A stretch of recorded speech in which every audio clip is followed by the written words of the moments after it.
Lembit Öpik. Lembit, welcome to the programme. Good to see you. What do you make of the thoughts of the Prime Minister? What do you think?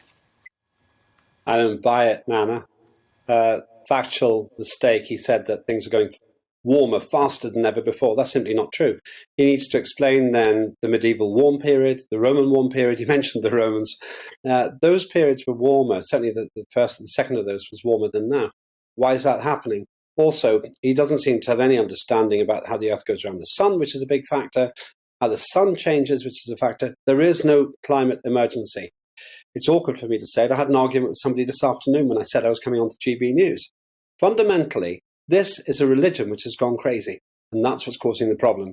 And we're going to do far more harm to life on Earth, or at least human life on Earth, by pandering to this new religion than if we actually took a chill pill and started recognizing one thing which he said which was right. Climate changes, and that's not mainly about human beings. But a lot of people might argue with you on that one and say that actually humans do contribute a certain level of carbon into the atmosphere, which has an impact on the pace with which the climate changes. What would you say to that? Yes, human beings do make an impact, and we don't know exactly how much that is, which is an issue.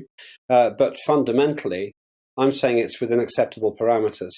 I don't say this because I wanted to enter into this massive war about climate. But the reality is, when I try to have debates with the Greens, they don't come up with any facts. Polar bear numbers are increasing.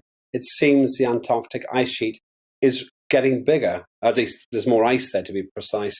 And if the North Pole melted, it wouldn't increase sea levels because it's an ice cube floating in the sea. You can't have these conversations because I'm called a climate change denier. The real deniers are the Greens who think that we can stop climate change. My challenge here, and I'll say it here on GB News again, if you think you've got better data than me, come into the studio on GB News, you share your data, I'll share mine, we'll see who's right. Well, I think they can potentially slow it down. I don't know whether they believe they can change it, but I think they believe they have some influence. But slow what? For what time, though? For what time? I mean, it gets warmer, it gets colder. One thing that you may not know, Nana, is we're living in a glacial period at the moment. For most of the history of the human race, most of the history of the Earth, sorry, not the human race, there's been no snow on the North and the South Poles. This is an unusually cold period, and we'll probably have another glaciation. And the problem with that is it's really bad for the for life whenever that happens. Boris, who I like very much, I consider him a friend, he made one factual mistake. He was talking about desertification. The world's getting greener because CO2 is a fertilizer. The best time for life on Earth is when it's warm, not when it's cold. And so I would say to our Prime Minister, could you just show me the data to indicate why you think having a bit more fertilizer in the atmosphere is going to be bad for life? He won't be able to answer that question because he's not a climatologist.